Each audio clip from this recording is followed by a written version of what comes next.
মৰমৰ ছাত্ৰ-ছাত্ৰীসকল আমি ইতিমধ্যে নেলছন মেণ্ডেলাৰ লং ৱাক টু ফ্ৰীডম এই লেছনটোৰ বহুকেইটা পেজ আমি আলোচনা কৰিছোঁ। আজি আমি আলোচনা কৰিম তোমালোকৰ পেজ নাম্বাৰ 19 ওকে 19 নম্বৰ পৃষ্ঠাটোৰ প্ৰথমখিনি ওলাই ল'বা, তাৰ পৰা আমি আৰম্ভ কৰিম। ইয়াত লিখা আছে a few moments later we all lifted our eyes in awe as a spectacular array of South African jets, helicopters and troop carriers roared in perfect formation over the Union buildings. তো ইয়াত কোৱা হৈছে যে a few moments later কিছু মুহূৰ্তৰ পাছত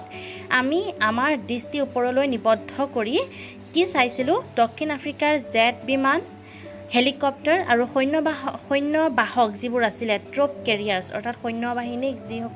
যিবোৰত কি কৰা হয় অনা নিয়া কৰা হয় সেই কেৰিয়াৰ্ছবোৰ সেইবোৰে ইউনিয়ন বিল্ডিঙৰ ওপৰত গৰ্জন কৰা ৰোড মানে কি গৰ্জন কৰা অৰ্থাৎ ইয়াত হেলিকপ্টাৰৰ শব্দৰ কথা কোৱা হৈছে। সেই বিমানবোৰে ইউনিয়ন বিল্ডিঙৰ ওপৰত গৰ্জন কৰি সম্পূৰ্ণ নিখুঁত বিন্যাস কৰা দেখা পাইছিলোঁ অৰ্থাৎ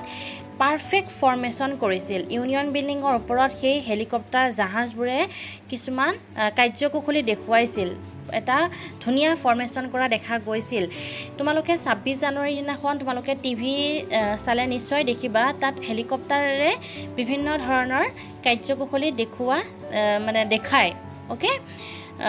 গতিকে ইণ্ডিয়া গেটৰ সন্মুখত তোমালোকে বিভিন্ন ধৰণৰ কাৰ্যকুশলী দেখা পাইছা নিশ্চয়, সেয়া কথা ইয়াত উল্লেখ কৰিছে। দক্ষিণ আফ্ৰিকাতো সেইদিনাখন এনেদৰে দেখুওৱা হৈছিল। It was not only a display of pinpoint precision and military force but a demonstration of the military's loyalty to democracy to a new government that had been freely and fairly elected. ইয়াত কৈছে it was not only a display of pinpoint precision and military force. ইয়াত কৈছে যে এয়া কেৱল নিখুঁততা আৰু সামৰিক শক্তিৰ প্ৰদৰ্শনেই নাছিল, but a demonstration of the military's loyalty to democracy to a new government that had been freely and fairly elected. বৰঞ্চ ই আছিল গণতন্ত্ৰ আৰু স্বাধীন তথা নিৰপেক্ষভাৱে নিৰ্বাচিত নতুন চৰকাৰৰ প্ৰতি সামৰিক বাহিনীৰ নিষ্ঠা প্ৰদৰ্শন। তাৰপিছত লিখা আছে অনলি মোমেণ্টছ বিফ'ৰ কিছু মুহূৰ্তৰ পাছত the highest generals of the South African defence force and police their chest bedecked with ribbons and medals from days gone by saluted me and pledged their loyalty. Okay, ইয়াত কৈছে যে কেৱল কেইটামান মুহূৰ্তমান আগে দক্ষিণ আফ্ৰিকাৰ অনলি মোমেণ্টছ বিফ'ৰ অৰ্থাৎ কেইমুহূৰ্তমানৰ আগে দক্ষিণ আফ্ৰিকাৰ সেনাবাহিনী তথা পুলিচৰ সৰ্বোচ্চ প্ৰধানসকলে নিজৰ বিগত দিনসমূহত প্ৰাপ্ত ফিটাবিলাক আৰু মেডেলেৰে তেওঁলোকৰ ভূষিত সেই বুকুৰে সৈতে মোক অভিবাদন কৰিছিল আৰু নিজৰ নিষ্ঠাৰ শপত গ্ৰহণ কৰিছিল। এই মিলিটাৰীবিলাকে যিবোৰে কিছু মুহূৰ্তৰ আগলৈকে কি কৰিছিল? তেওঁলোকক দমন কৰি আছিল, হয়নে নহয়? নেলছন মেণ্ডেলা বা তেওঁৰ যিসকল সহকৰ্মী আছিলে তেওঁলোকক জেলতো ভৰাইছিল। সেইসকলেই এতিয়া তেওঁৰ সন্মুখত কি কৰা দেখা গৈছে? নিজৰ নিষ্ঠাৰ শপত গ্ৰহণ কৰা দেখা গৈছে। Okay, I was not unmindful of the fact that not so' many years before they would not have saluted but arrested me. ইয়াত কৈছে যে মই নভবাকৈ থকা নাছিলোঁ যে কিছু বছৰ আগে হোৱাহেঁতেন তেওঁলোকে মোক অভিবাদন নকৰিলেহেঁতেন, বৰঞ্চ মোক গ্ৰেপ্তাৰ কৰিলেহেঁতেন। কাৰণ কেইবছৰমান আগলৈকে তেওঁলোকে হোৱাইটবিলাকৰ আণ্ডাৰত আছিল, হয়নে নহয়? গতিকে তেওঁলোকে এই যিসকল আন্দোলনকাৰী আছিল তেওঁলোকক জেলতহে ভৰাইছিল। Finally a chevron of Impala jets left a smoke trail of the black red green blue and gold of the new South African flag. Okay, ইয়াত নিউ চাউথ আফ্ৰিকান ফ্লেগত থকা এই ৰংসমূহৰ কথা কৈছে যে অৱশেষত ইম্পালা জেটসমূহে মনত ৰাখিবা, এই ইম্পালা জেটসমূহে নতুন দক্ষিণ আফ্ৰিকাৰ পতাকাৰ আৰ্হিত ক'লা, ৰঙা, সেউজীয়া, নীলা আৰু সোণোৱালী ধোঁৱাৰ লানি এৰি থৈ গৈছিল। অ'কে, এই সকলোবিলাক হৈছে আনন্দ। সেই চেৰেমনিৰ দিনাখন কি কৰিছিল? যিটো ইনগৰেশ্যন চেৰেমনি আছিলে সেইদিনাখন এয়া কি কৰা হৈছে? দেশখনৰ প্ৰতি নতুনকৈ গঠন হোৱা এই দেশৰ প্ৰতি সন্মান জনোৱা হৈছে। That day was symbolized for me by the playing of our two national anthems and the vision of white singing Nkosi Sikelel iAfrika and black singing Die Stem মনত ৰাখিবা এই চাউথ আফ্ৰিকাত দুটা নেশ্যনেল এন্থেম গোৱা হৈছিল সেই দুটা কি Kochi Sikelel আই Africa আৰু সেইটো গান গাইছিল সেই ৰাষ্ট্ৰীয় সংগীতটো গাইছিল হোৱাইটবিলাকে আৰু ব্লেকবিলাকে গাইছিল ডিএছ টেম অ'কে ইয়াত কৈছে যে the day was symbolised for me by the playing of our two national anthems সেই দিনটো মোৰ বাবে স্মৰণীয় হৈছিল আমাৰ দুটা ৰাষ্ট্ৰীয় সংগীত প্ৰদৰ্শনৰ দ্বাৰা আৰু শ্বেতাংগ অৰ্থাৎ হোৱাইট লোকসকলে গাইছিল নিকোচি চিকেলেল অ'কে নিকোচি চিকেলেল আই আফ্ৰিকা আৰু কৃষ্ণাংগ তথা ব্লেক লোকসকলে গাইছিল ডাইচ টেম আৰু এই গোৱাৰ যিটো দৃশ্যৰ দ্বাৰা সেইদিনাখন কি কৰিছিল the old anthem of the republic okay এইটো হৈছিল পুৰণা ৰিপাব্লিকৰ তেওঁলোকৰ এইটো ৰাষ্ট্ৰীয় সংগীত আছিল although that they neither group knew the lyrics of the anthem they once despised they would soon know' the words by heart ইয়াত কৈছে যদিও সেইদিনা কোনো এটা গোটেই তেওঁলোকে এসময়ত ঘৃণা কৰা জাতীয় সংগীতটোৰ কথাংশ নাজানিছিল অতি শীঘ্ৰেই তেওঁলোকৰ কথা এই গোটেই কথাখিনি গোটেই সংগীতটো মুখস্থ হৈ যাব সেইদিনাখন যদিও তেওঁলোকে তাত থকা সেই সংগীতটোৰ কথাখিনি ভালদৰে বুজি পোৱা নাছিল কিন্তু তেওঁলোকে অতি শীঘ্ৰেই কি কৰিব সেই ইটো দলে সিটো দলৰ এই ৰাষ্ট্ৰীয় সংগীতটো মুখস্থ কৰিব অ'কে সেই কথাখিনি কোনে ভাবিছে আমাৰ Nelson মেণ্ডেলাই On the day of the inauguration, I was overwhelmed with a sense of history. এই উদ্বোধনী অনুষ্ঠানৰ দিনা ইতিহাসৰ যি চেতনা অ'কে চেন্স অফ হিষ্ট্ৰী ইতিহাসৰ চেতনাৰে মই অভিভূত হৈ পৰিছিলোঁ অভাৰৱেল মানে কি অভিভূত হৈ পৰা in the first decade of the 20th century a few years after the bitter Anglo-Boer War and before my own birth the white-skinned peoples of South Africa passed up their differences and erected a system of racial domination against the dark-skinned peoples of their own land. Okay এতিয়া এইখিনিত Nelson মেণ্ডেলাই অতীতৰ ইতিহাসৰ কিছুমান কথা তেওঁ মনত পেলাইছে বিংশ শতিকাৰ প্ৰথম দশকত okay in the first decade of the 20th century অৰ্থাৎ বিংশ শতিকাৰ প্ৰথম দশকত এংলো বয়েৰ যিখন যুদ্ধ হৈছিল ৱাৰ হৈছিল সেই তিক্ত যুদ্ধৰ কিছু বছৰ পিছত আৰু মোৰ নিজৰ জন্মৰ আগতে দক্ষিণ আফ্ৰিকাৰ হোৱাইট লোকসকলে সিহঁতৰ মতভেদসমূহক দূৰ কৰি সিহঁতৰ নিজৰ দেশৰে ব্লেক লোকসকলৰ বিৰুদ্ধে তেওঁলোকে কি কৰিছিল বৰ্ণভিত্তিত যিটো তেওঁলোকৰ প্ৰভুত্ব ব্যৱস্থা অৰ্থাৎ ৰেচিয়েল ডিছক্ৰিমিনেশ্যনৰ দ্বাৰা তেওঁলোকৰ যি ব্যৱস্থা ছিষ্টেম পলিটিকেল ছিষ্টেম সেই ছিষ্টেম গঢ়ি তুলিছিল okay The structure they created formed the basis of one of the harshest, most inhuman societies the world has ever known. ইয়াত কৈছে যে তেওঁলোকে সৃষ্টি কৰা সেই গাঁথনিটোৱে তেওঁলোকে যি মানুহৰ বৰণৰ ওপৰত ভিত্তি কৰি যি গাঁথনি মানে পলিটিকেল ছিষ্টেম তেওঁলোকে গঢ়ি তুলিছিল সেয়া গোটেই বিশ্বই এতিয়ালৈকে জনা কঠোৰতম চৰম অমানৱীয় ইনহিউমেন চৰম অমানৱীয় সমাজৰ ভেটি নিৰ্মাণ কৰিছিল অ'কে এতিয়া বিংশ শতিকাৰ যিটো মানে অন্তিম দশকত অৰ্থাৎ নাও in the last decade of the 20th century এই বিংশ শতিকাৰ শেষ দশকত and my on 8th decade as a man that system had been overturned forever and replaced by one that recognized the rights and freedoms of all people regardless of the color of their skin তোমালোকে মনত ৰাখিবা আফ্ৰিকাত যি তেওঁলোকৰ ৰেচিজিম আছিলে তেওঁলোকৰ যি এপাৰ্থেইড system আছিলে সেই সম্পূৰ্ণৰূপে মানুহৰ বৰণৰ ওপৰত ভিত্তি কৰি আছিল তাত হোৱাইট পিপুল আৰু ব্লেক পিপুল অৰ্থাৎ হোৱাইট স্কিন পিপুল বগা বৰণৰ শ্বেতাংগ লোকসকল আৰু black skin people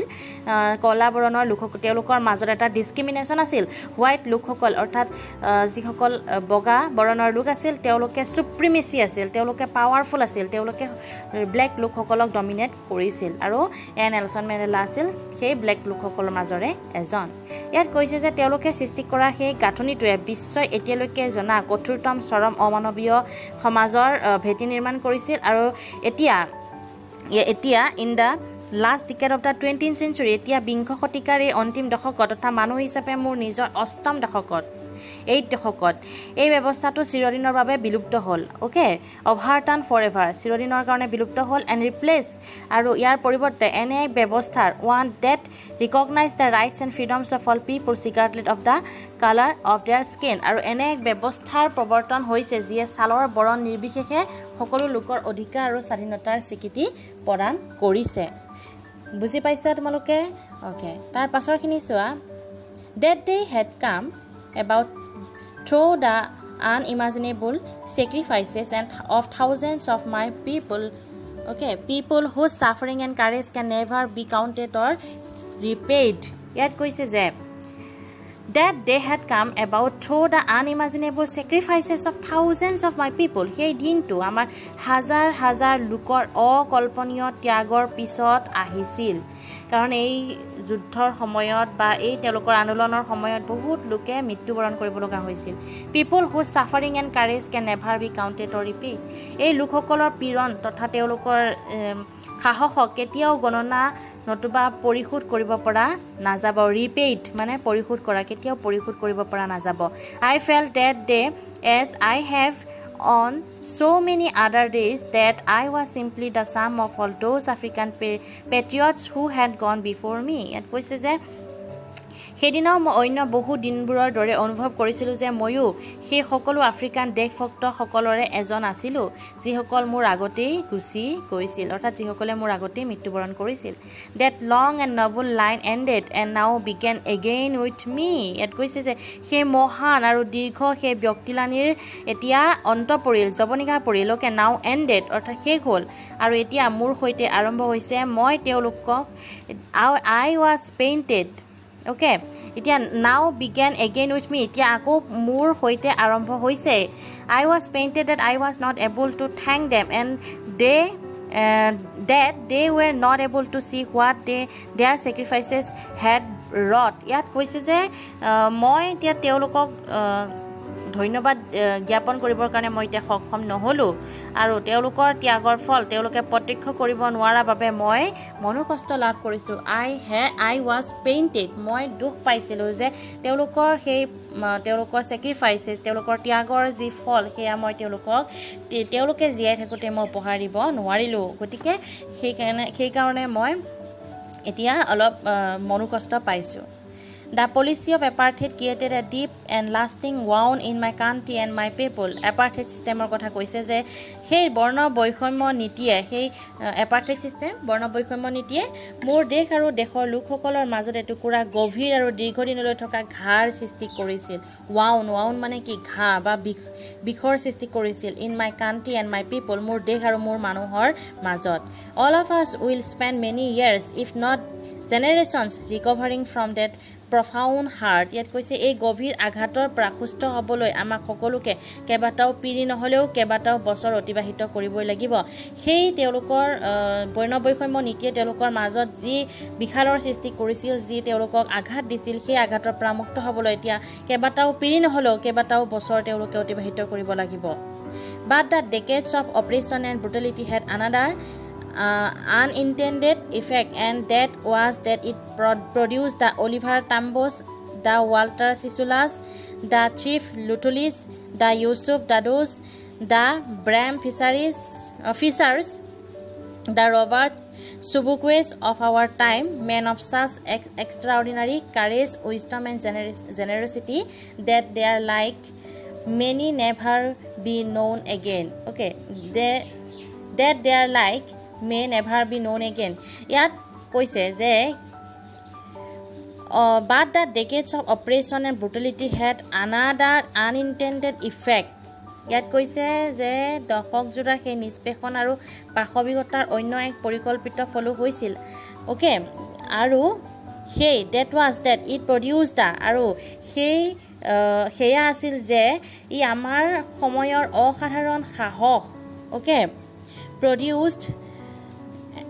that but the decades of oppression and brutality had another unintended effect that was that it produced the Oliver Tambos, the Walter Sisulas, the Chief Lutulis, the Yusuf Dados, the Bram Fishers, the Robert Subukwes of our time ইয়াত কিছুমান ব্যক্তিৰ নাম উল্লেখ কৰিছে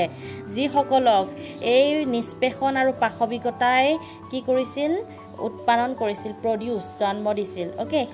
সেয়া আছিল যে ই আমাৰ সময়ৰ অসাধাৰণ সাহস জ্ঞান আৰু উদাৰতাৰে ভৰা ব্যক্তি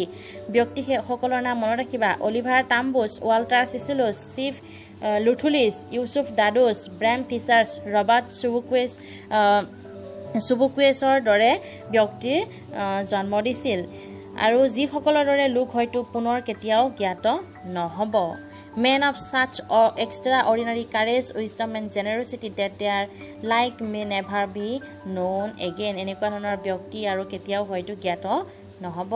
perhaps it requires such depths of operation to create such heights of character ইয়াত সম্ভৱতঃ এনে ধৰণৰ উচ্চ চৰিত্ৰৰ লোক সৃষ্টি কৰিবলৈ এই ধৰণৰে গভীৰ নিষ্পেষণৰ প্ৰয়োজন আছিল বা প্ৰয়োজন হয়